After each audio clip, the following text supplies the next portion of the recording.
Hi guys, good morning, आदाब and नमस्कार। दोस्तों, winners don't do different work, they work differently. इसका मतलब ये होता है कि सफल पूर्ण जो व्यक्ति होते हैं वो कोई अलग काम नहीं करते हैं। आप जिस काम को कर रहे हैं वे भी उसी काम को अलग तरीके से कर देते हैं। So, accept such a way which is different from everyone that will make you reach wherever you want to go. Hi guys, this is Rajesh Raj, the director of Rebel Spoken English, Basantpur. दोस्तों, आइए हम लोग topic पर आते हैं। जैसा कि आप लोगों को हम इसके पहले use of verb to have को पढ़ा चुके हैं एज ए मेन वर्ब के रूप में। किस रूप में? एज ए मेन वर्ब के रूप में। अब हम आप लोगों के लिए use of verb to have का प्रयोग एक्सिलरी वर्ब के रूप में लेकर आए हैं। एक चीज ध्यान रखिएगा कि जब भी एक्सिलरी वर्ब के रूप में अगर हैज, हैव, हैड का प्रयोग किया जाएगा तो हमेशा आप ध्यान रखिएगा कि उसके बाद क्रिया का तीसरा रूप आता है। हमेशा क्रिया का तीसरा रूप आता है। और देखिए यहाँ पर सबसे पहला हम स्ट्रक्चर आपके सामने लेकर आए हैं जो आप परफेक्ट टेंसेज में पढ़ते हैं। आप टेंस पढ़े होंगे तो present perfect tense, past perfect tense और फ्यूचर परफेक्ट टेंस। ये परफेक्ट टेंसेज जो है उसमें सबसे पहला यहाँ पर देखिए कि सब्जेक्ट प्लस हैज या हैव या हैड प्लस V3, और V3 को आप पास्ट पार्टिसिपल कहते हैं। क्या कहते हैं? और किस सेंस में इसका प्रयोग किया जाता है? चुका, चुकी, चुके, हैं, हूं, हो, था, थे, थी, या ये, ई। खाना खा लिए हैं, सुबह में स्नान किए हैं, सुबह में कहाँ गए थे, कल क्यों नहीं पढ़ने आए थे? आपको हमारी बात समझ में, आप हमारी बात समझे हैं ना? ये देखिए, खाना खा लिए हैं, कल पढ़ने क्यों नहीं आए थे? नॉर्मली खाना खा लिए, ये आ रहा है क्या? ये मैं घर जा चुका हूं, वह फिल्म देख चुकी है, सीता पढ़ा चुकी है, वे लोग सो गए हैं। यानी इस तरह का जो सेंस हो रहा है उसके लास्ट में या तो चुका है, हिंदी में अगर ट्रांसलेशन बनाते हैं तो उस माध्यम से भी आपको बता दिया जा रहा है कि अगर लास्ट में चुका है, चुकी है, चुके हैं, या है, ई है, ए है, या था, ई थी, ये थे, या था, ई थी, ये थे इत्यादि रहे तो वहां पर आप हैज, हैव, हैड का प्रयोग करेंगे। तो जब भी करेंगे उसके बाद V3 का प्रयोग होगा।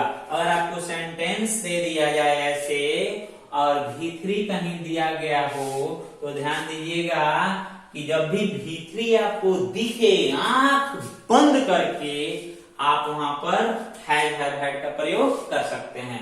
अभी बताइए कि हैज, हैव, हैड का प्रयोग कर सकते हैं। आपको हम एक ट्रिक दिए थे, याद होगा आपको।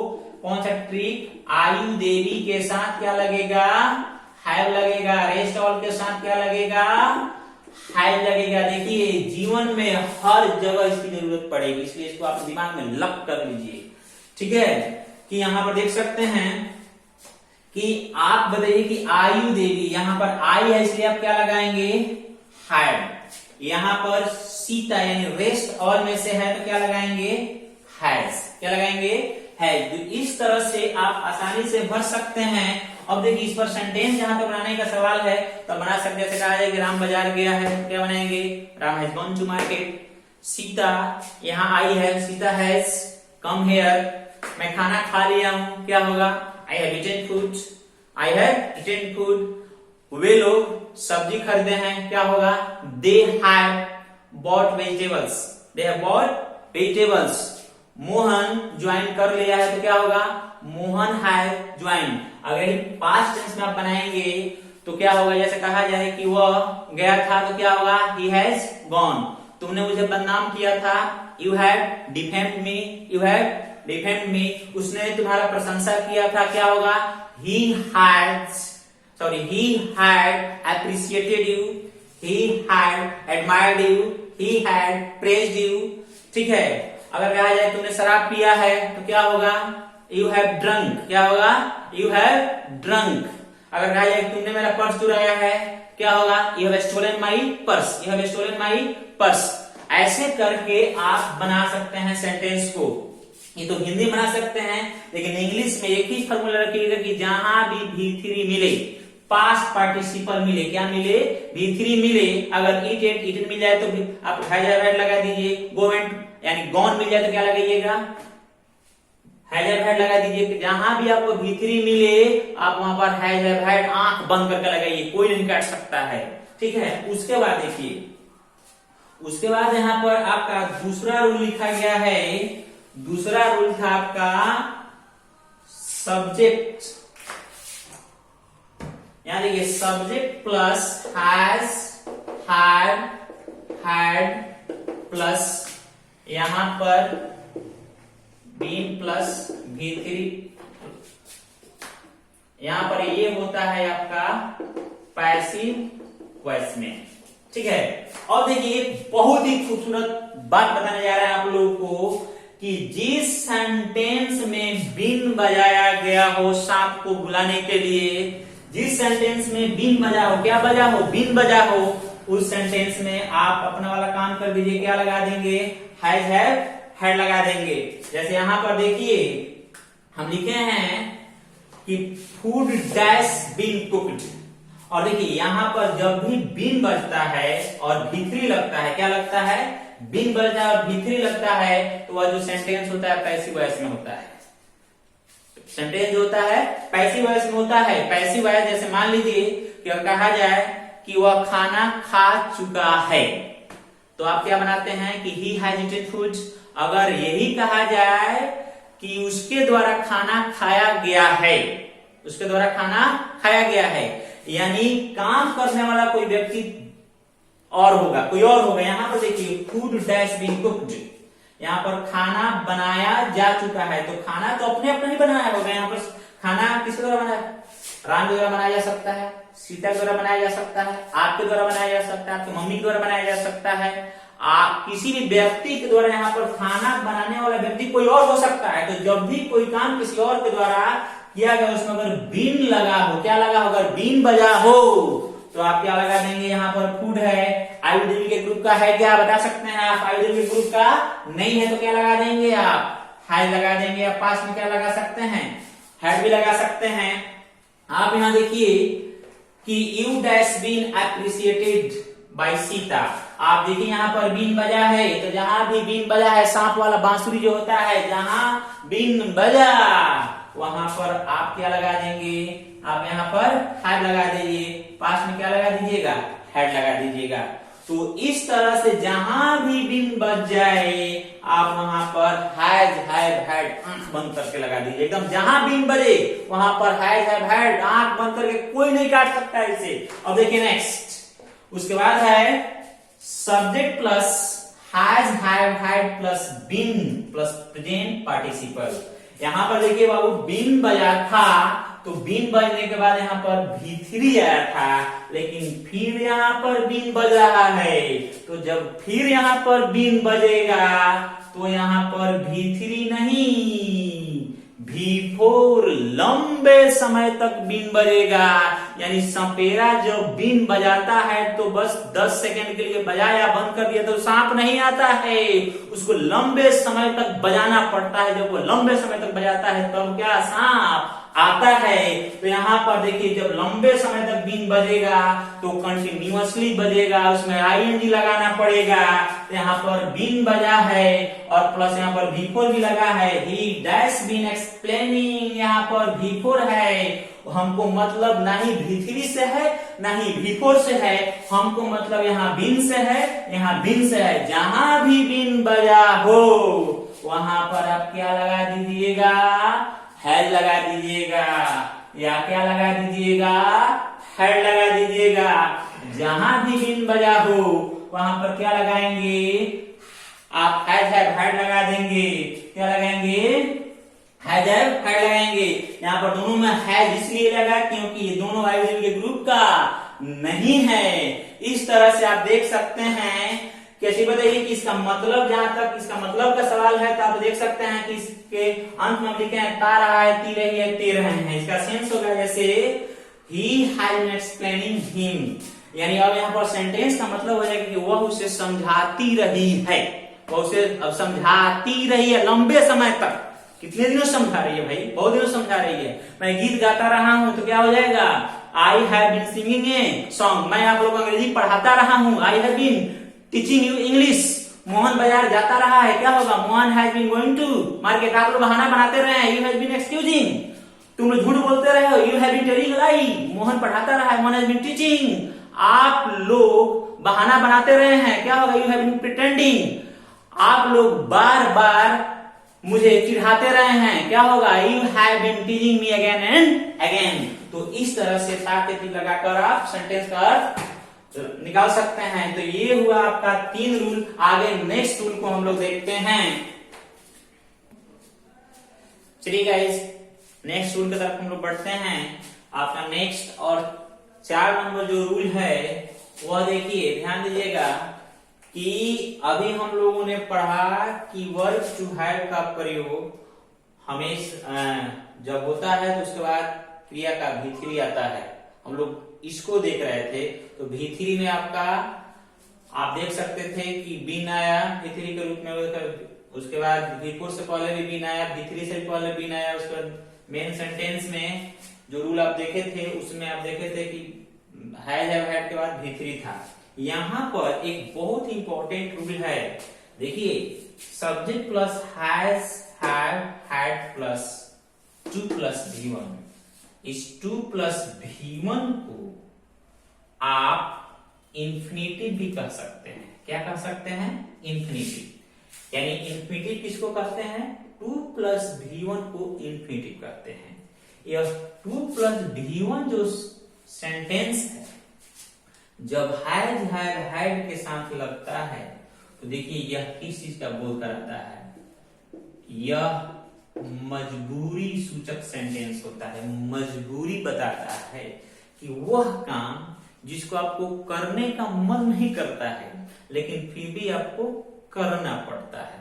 तो जब करना पड़ेगा जब लग गया, जब काम करना पड़ता है। यही बताइए आपको एक चीज कि सुबह 6 बजे 4 बजे अगर आपको कोई जगा दे, कोई इमरजेंसी काम पड़ जाए तो आपको मन करता है जगने का, या सुबह आपकी माँ जगाती है तो आपको मन करता है जगने का, लेकिन जगने का मन नहीं करता है फिर भी जगना पड़ता है।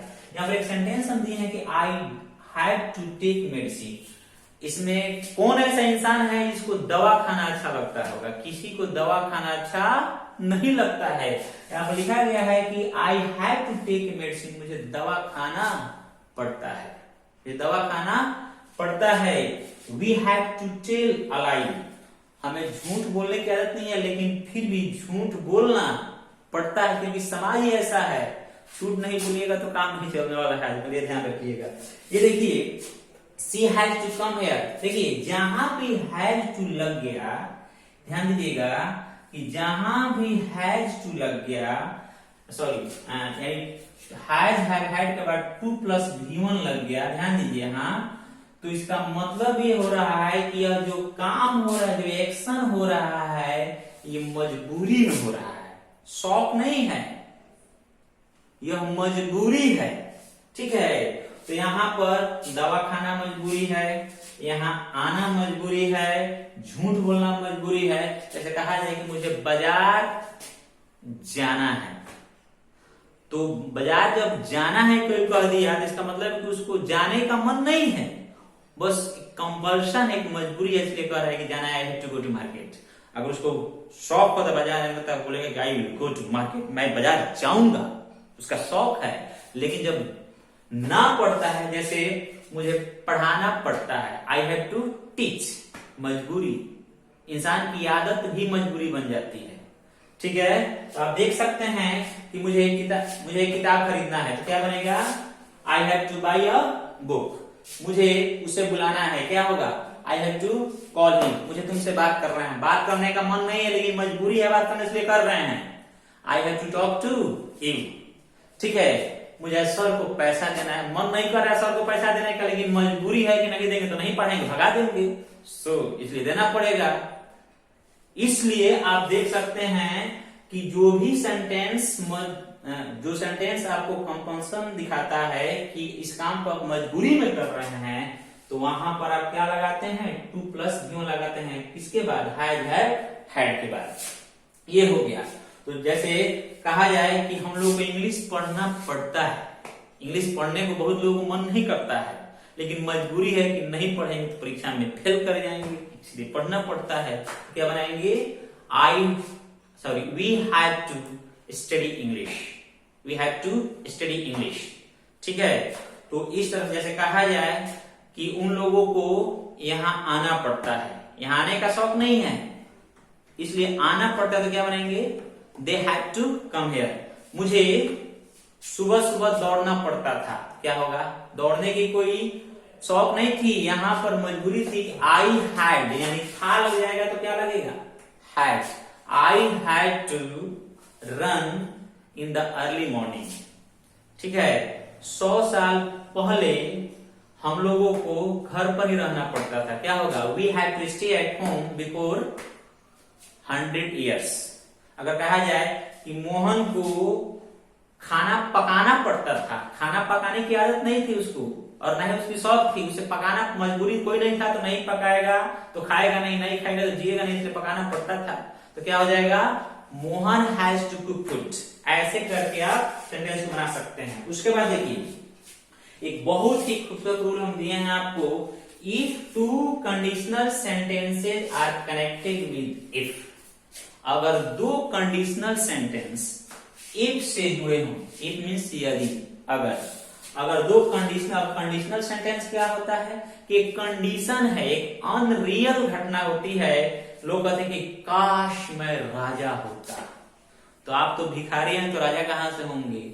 ऐसी चीज की आप कल्पना करते हैं जो आप नहीं है, काश मैं दिल्ली गया होता, अरे भाई यहां पर है तो दिल्ली गया होता, यानी ऐसी आप कल्पना कर रहे हैं जो आप कभी नहीं किए हैं और उसको करने का आपके अंदर पछतावा है कि काश हम इसे किए होते। तो ऐसा सेंटेंस जो आपके अंदर कसक बनकर रह जाती है कि काश हम भी ऐसा किए होते हैं, काश हम भी ये होते, ऐसे सेंटेंस को कंडीशनल सेंटेंस कहा जाता है। क्या कहा जाता है, कंडीशनल सेंटेंस। तो देखिए कह रहा है कि इफ टू कंडीशनल सेंटेंस, अगर दो कंडीशनल सेंटेंस आर कनेक्टेड, जुड़े हों किससे, विद इफ, किससे, इफ, अगर से।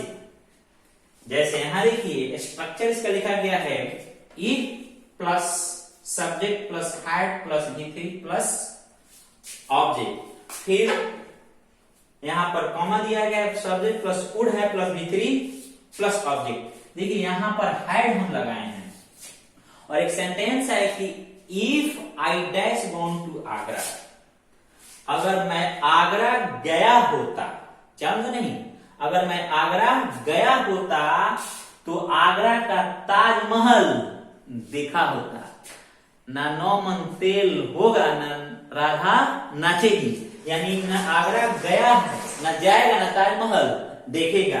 तो इसलिए ऐसे यहां पर देखिए, ऐसी यहां पर घटना की बात हो रही है कि आदमी के अंदर विचार है कि हम वहां जाएंगे, लेकिन गया नहीं, और ताजमहल तो तभी देख पाएगा जब वहां पर पहुंचेगा, जब वह वहां नहीं पहुंचेगा तो ताजमहल कैसे देख पाएगा। इसलिए आप देख सकते हैं कि यहां सेंटेंस है कि इफ, यहां पर है कि if I dash gone to Agra, आप इसमें क्या भर सकते हैं, आप भरेंगे if I had gone to Agra I would have seen the Taj Mahal.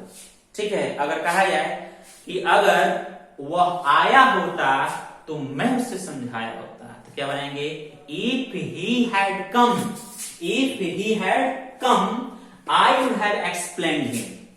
अगर उसने दिया होता तो मैं ले लिया होता, तो क्या होगा, if he had given I would have taken, I would have taken.